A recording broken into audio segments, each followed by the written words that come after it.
by Ciro Discepolo. Nino Manfredi's film Per grazia ricevuta is an example of what can be understood by historical materialism. A child who, by the will of an entire country, takes on the role of a little saint while already demonstrating unmistakable tendencies in the opposite direction. The actor-director from Frosinone seems to have wanted to tell us this with his story. We get our image from others and from our environment. The case of Sofia Loren is a demonstration of this. In fact, her dress, or rather her public image, does not correspond at all to her real nature. In the beginning, there was a body as they wrote years ago, and on that body the media on one side and popular imagination on the other built the myth of Sofia Loren: femininity, sex, passion, hidden desires, adultery. Even today, the former street urchin from Pozzuoli is seen by most as the 90 by 60 by 90 centimeters woman, the super gifted one from Marriage Italian Style, who made millions of men dream. But those who believe in the simplistic and gratuitous equation, Sofia Loren as knights of sin, are very wrong.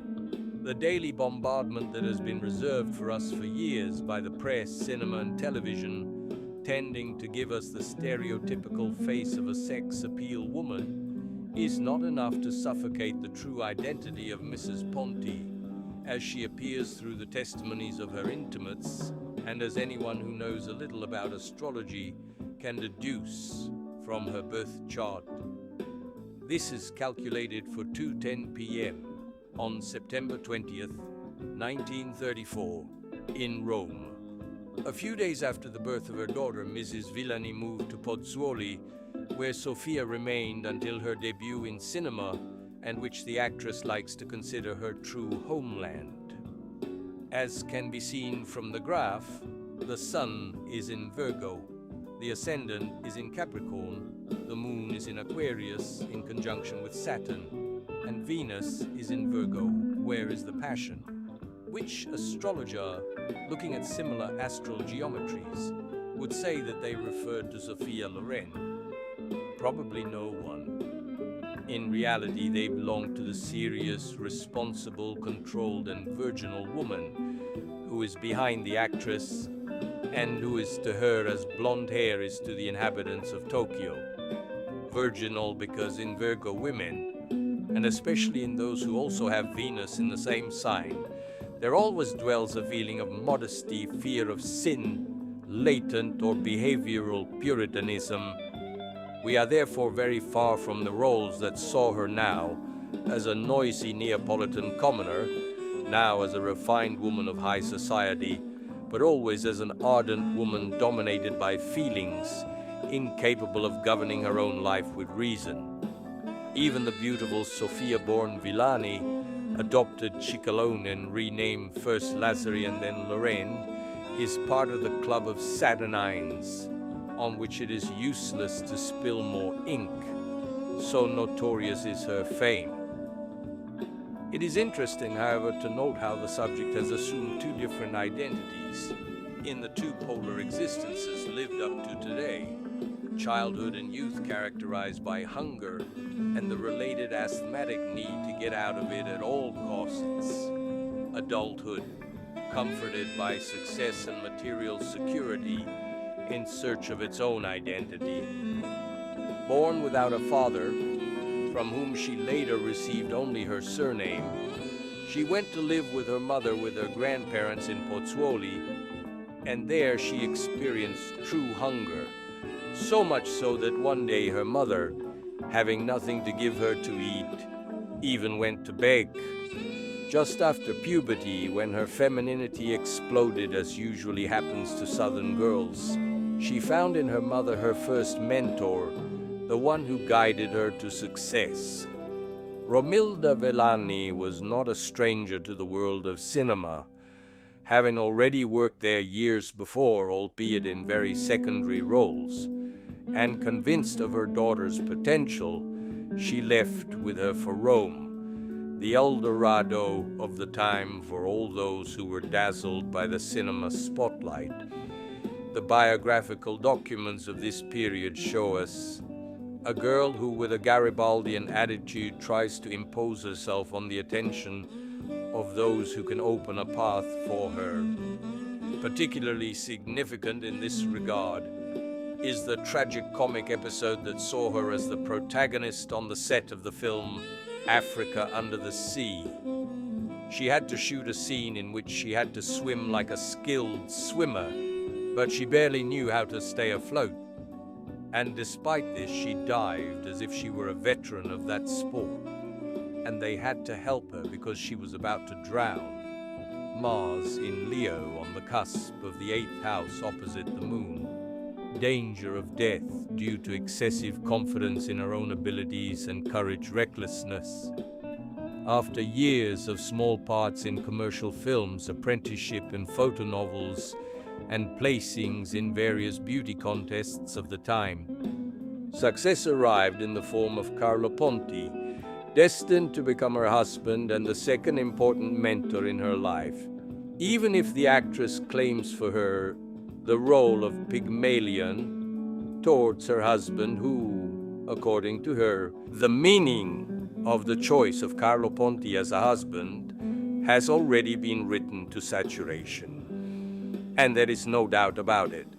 He represents maturity, understood as security, as a stable point of reference in life.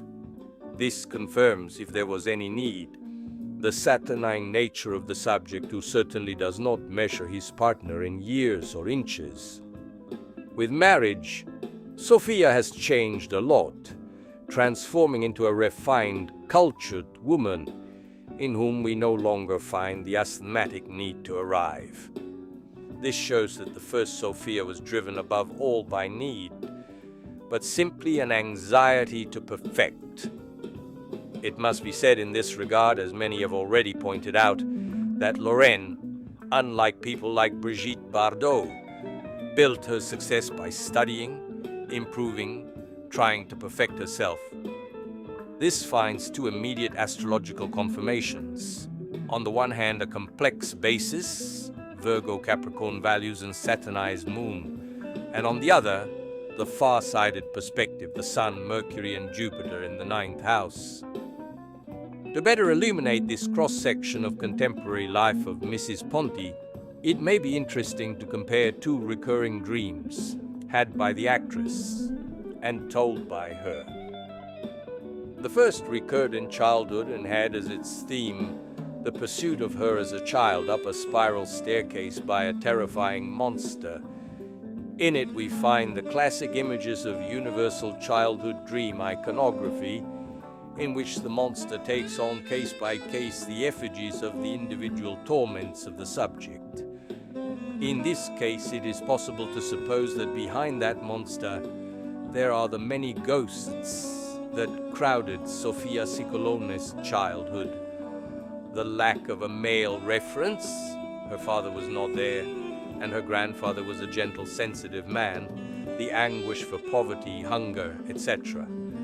The second dream is from these last years and represents her, approximately 12 years old, who is on a beach at sunset and runs towards the sun. Professor Fausto Antonini, who commented on it for a weekly magazine, expressed himself in this way: the sun symbolizes consciousness, virility, the light that protects from darkness and guides the control of the spirit.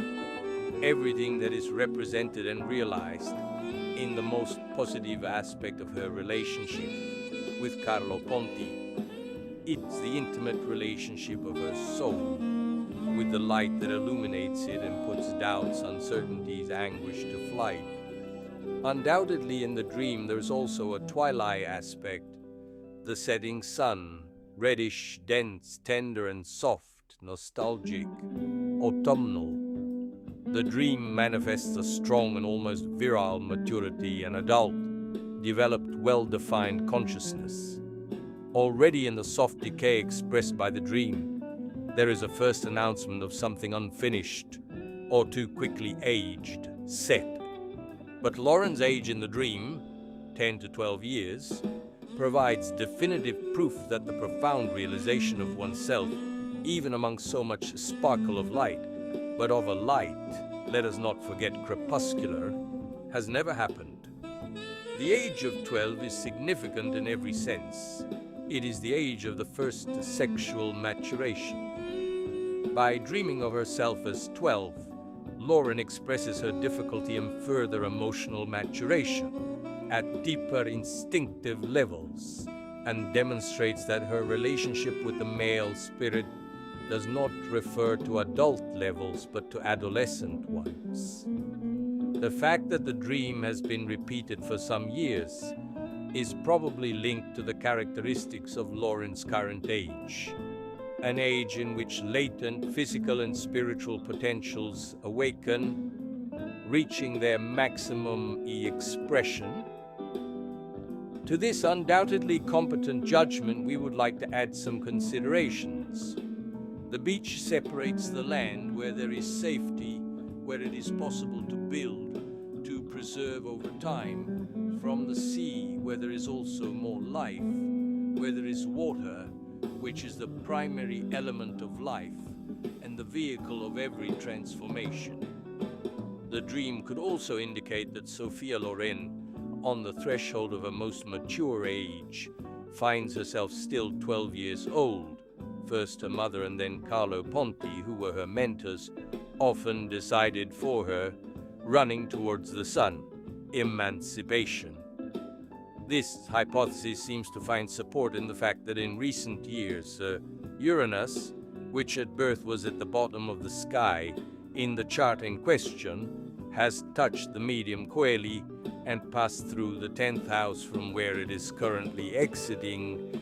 This can be understood as a gradual detachment from the umbilical cord obtained through the others.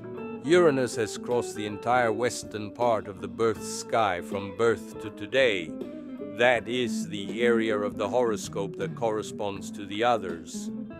With the transit of Uranus in the 10th house, the relay of the emancipatory will of the subject may have been triggered, who in these years seems to feel more than ever the need to walk on his own 2 feet. An indication of this can be found in some apparently negligible facts of recent years. For example, the recent episode of Sofia being photographed on a beach topless it would have been very difficult for this to happen a decade ago. General liberalization of customs aside, and such an apparently insignificant gesture can also be read as a refusal or intolerance to one of the many taboos that have conditioned her and continue to condition her today. In an existential key, the passage of Uranus to the zenith of the horoscope can testify to the recent decline in social prestige. See the well-known legal vicissitudes of her and her husband. Returning to the subject of emancipation, it is noted that this is the most painful for the good actress, who recently came close to a second Oscar with A Special Day. The first well-deserved was obtained with 2 women. In fact, we see the moon in Aquarius conjunct Saturn, and opposite Mars, which is the lord of the 10th house. Frustrated desire for freedom, a share of unlived bohemian life, compressed individual values. There is also the dominant Uranus at the bottom of the sky. Probably in her fight for emancipation, she will be greatly helped by the strong Jupiter at the MC, which up to now has already expressed itself powerfully, transforming the Guagliona from Pozzuoli of the past into the world-famous super diva of today, of which all of us Italians are proud. Ciro Discepolo, taken from Gliastri del Successo, Armenia, 1979.